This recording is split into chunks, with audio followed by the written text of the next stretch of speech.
शिवसेना पक्ष आणि चिन्ह प्रकरणावर आज सुप्रीम कोर्टामध्ये सुनावणी होणार आहे आणि शिंदेंच्या शिवसेनेला निवडणूक आयोगानं दिलेलं धनुष्यबाण चिन्ह हे गोठवण्यात यावं अशी मागणी करणारी ही याचिका शिवसेना उद्धव बाळासाहेब ठाकरे पक्षानं सुप्रीम कोर्टामध्ये केलेली आहे। तेव्हा या प्रकरणाच्या अंतिम निर्णयापर्यंत शिंदेंच्या शिवसेनेला दिलेलं पक्ष आणि चिन्ह गोठवण्यात यावं अशी मागणी शिवसेना उद्धव बाळासाहेब ठाकरे पक्षाकडून करण्यात येते आणि आगामी स्थानिक स्वराज्य संस्थांच्या निवडणुकीच्या पार्श्वभूमीवर ठाकरेंचा पक्ष कोर्टामध्ये ही मागणी आता करते। तेव्हा शिवसेना पक्ष हे नाव आणि धनुष्यबाण चिन्ह हे निवडणूक आयोगानं एकनाथ शिंदे यांना दिलेलं आहे आणि मशाल हे चिन्ह आणि शिवसेना उद्धव बाळासाहेब ठाकरे असं पक्षाचं नाव निवडणूक आयोगानं उद्धव ठाकरे यांना दिलेलं आहे। 17 फेब्रुवारी 2023 ला निवडणूक आयोगानं हा आदेश दिलेला होता।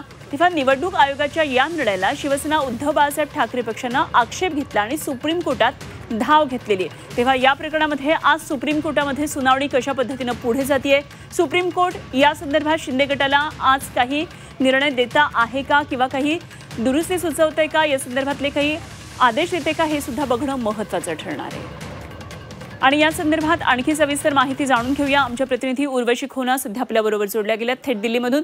उर्वशी, आज अत्यंत महत्त्वाची सुनावणी म्हणता येईल शिवसेनेसाठी। निवडणूक आयोगानं दिलेलं शिवसेना नाव आणि चिन्ह हे सध्या एकनाथ शिंदेंकडे आहे, मात्र त्या विरोधातलीच ही याचिका आहे। राष्ट्रवादीला जसा निर्णय दिलेला आहे तसा निर्णय काहीतरी उद्धव ठाकरे अपेक्षित करतात। काय काय नेमक्या दिल्लीमध्ये या संदर्भातल्या सध्या घडामोडी आहेत? नक्कीच अनुपमा, आपल्याला माहिती आहे 2 जुलैला कशा प्रकाराने उद्धव बाळासाहेब ठाकरे यांच्या गटाच्या वतीने सर्वोच्च न्यायालयामध्ये हा पूर्ण प्रकरण परत मेन्शन करण्यात आलेलं आणि तिथेच आपण बघितलेलं की कशा प्रकाराने बेंचने वेकेशन बेंच होता आणि वेकेशन होते आणि वेकेशन बेंच यांनी 14 जुलै म्हणजेच आज ही सुनावणी ठेवली आहे आणि तब्बल 2 वर्षानंतर शिवसेना पक्षाचं चिन्ह आणि नाव ह्याच्यावरती आज सुनावणी होती आहे।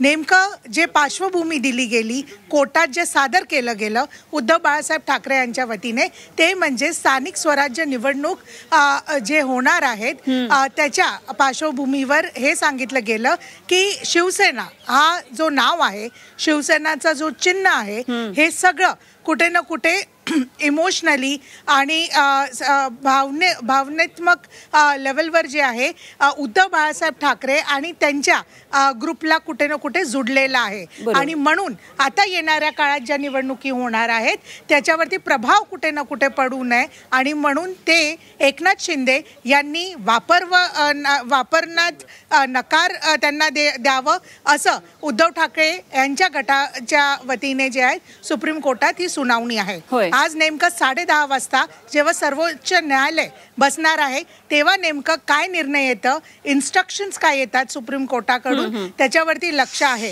कारण की जर त्यांनी नाकारलं, जसं एका वेळेस अजून सर्वोच्च न्यायालयाने अंधेरी मध्ये जेव्हा निवडणूक होणार होत्या तेव्हा दोन्ही पक्षाला शिवसेना नाव आणि चिन्ह वापरायला नाही सांगितलेलं, तसं काही घडतं का किंवा एकनाथ शिंदेकडेच हा चिन्ह आणि नाव राहतं का, ह्यावरती सगळ्यांचं लक्ष आहे। निश्चितच उर्वशी, जरूर या सर्व घडामोडींवर लक्ष ठेवून राहा। वेळोवेळी आपल्याकडून या संदर्भातली माहिती जाणून घेत राहू। तुर्तास धन्यवाद। उर्वशी खोना आमच्या प्रतिनिधी आपल्याबरोबर होत्या।